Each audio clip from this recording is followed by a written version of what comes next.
ಹಣ ಸಾಲ ನೀಡುವುದು, ಅತಿಯಾದ ಬಡ್ಡಿ ವಸೂಲಿ ಮಾಡುವುದು ಮತ್ತು ಬೆದರಿಕೆ ಹಾಕಿರುವ ಬಗ್ಗೆ ದೊರೆತ ಮಾಹಿತಿಯ ಮೇರೆಗೆ ನಗರದ ಮನೋಹರ್ ಕಟ್ಟಿಮನಿ ಎಂಬ ವ್ಯಕ್ತಿಯ ಮನೆ ಮತ್ತು ಕಚೇರಿಗಳ ಮೇಲೆ ಏಕಕಾಲದಲ್ಲಿ ದಾಳಿ ನಡೆಸಲಾಗಿದೆ.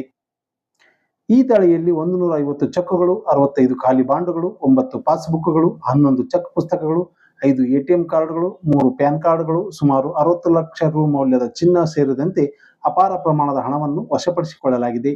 ಸುಲಿಗೆ, ಬೆದರಿಕೆ, ಕ್ರಿಮಿನಲ್ ಬೆದರಿಕೆ ಮತ್ತು ಮೈಕ್ರೋ ಫೈನಾನ್ಸ್ ಕಾಯ್ದೆಯ ಬಿಎನ್ಎಸ್ ವಿಭಾಗಗಳ ಅಡಿಯಲ್ಲಿ ಪ್ರಕರಣ ದಾಖಲಿಸಲಾಗಿದ್ದು, ಸಮಾಜಕ್ಕೆ ಹಾನಿಕಾರಕವಾದ ಅಕ್ರಮ ಹಣ ಸಾಲವನ್ನು ನಿಗ್ರಹಿಸಲು ಮತ್ತು ನಿರ್ಮೂಲನೆ ಮಾಡಲು ನಾವು ಬಯಸುತ್ತೇವೆ. ಆದ್ದರಿಂದ ಈ ಕಾರ್ಯಾಚರಣೆಯನ್ನು ಕೈಗೊಳ್ಳಲಾಗಿದೆ ಎಂದು ಜಿಲ್ಲಾ ಪೊಲೀಸ್ ವರಿಷ್ಠಾಧಿಕಾರಿ ರೋಹನ್ ಜಗದೀಶ್ ಅವರು ತಿಳಿಸಿದ್ದಾರೆ.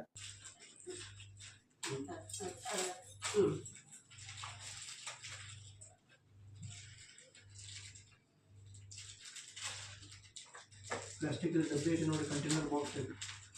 ಈ ನೆಲಕ್ಕೆ ಒಂದೊಂದು ಎರಡು ಫೋಟೋ ಹೊಡ್ಕೊಂಡು ಒಂದು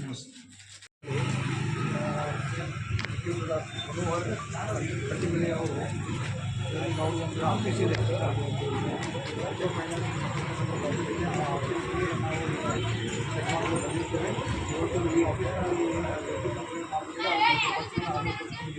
ನಿಮ್ಮ ಹೆಸರು ಹೇಳಿ. ಕಳಿಸ್ರಿ ಹುಡುಗರು.